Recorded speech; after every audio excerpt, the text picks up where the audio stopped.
भारत माता की जय, भारत माता की जय। हमारे आन और बान और शान तिरंगा झंडा की जय। जय हिंद, जय भारत, जय छत्तीसगढ़।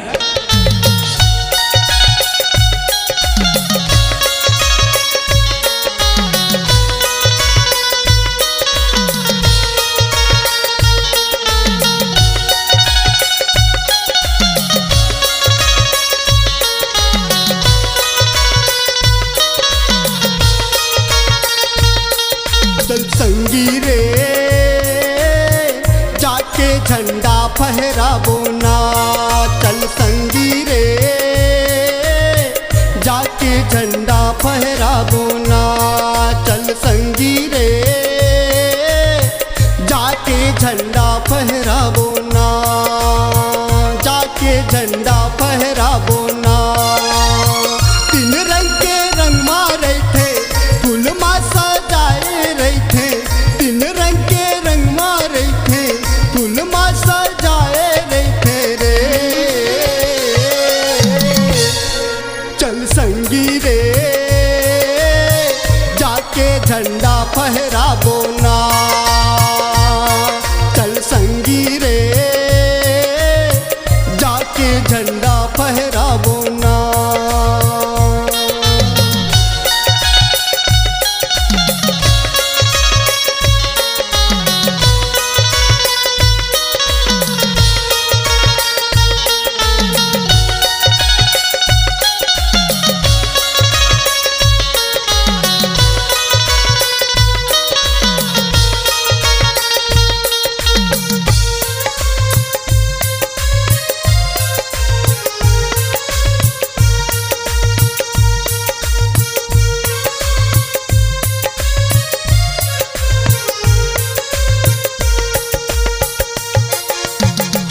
देश के खातिर नेता दहिन कुर्बान जी, देखे कुर्बान संगी करिन देश आजाद जी।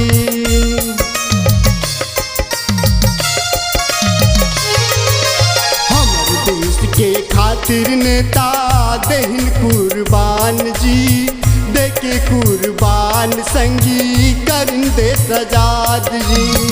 तीन रंग के रंग मारे थे फूल मा सजाए रहे थे, तीन रंग के रंग मारे थे फूल मा सजाए रहे थे रे। चल संगी रे जाके झंडा फहराबो ना, चल संगी रे जाके झंडा फहराबो ना।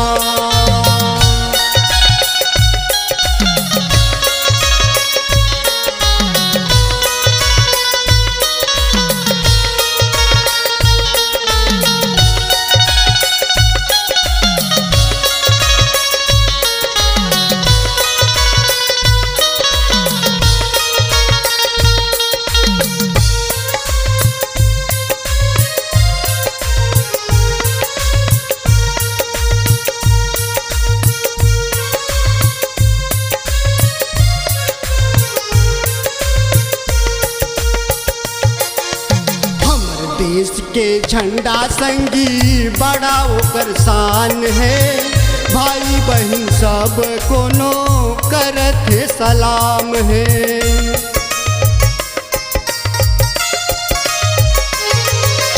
हमारे देश के झंडा संगी बड़ा ओकर शान है, भाई बहन सब कोनो करत है सलाम है।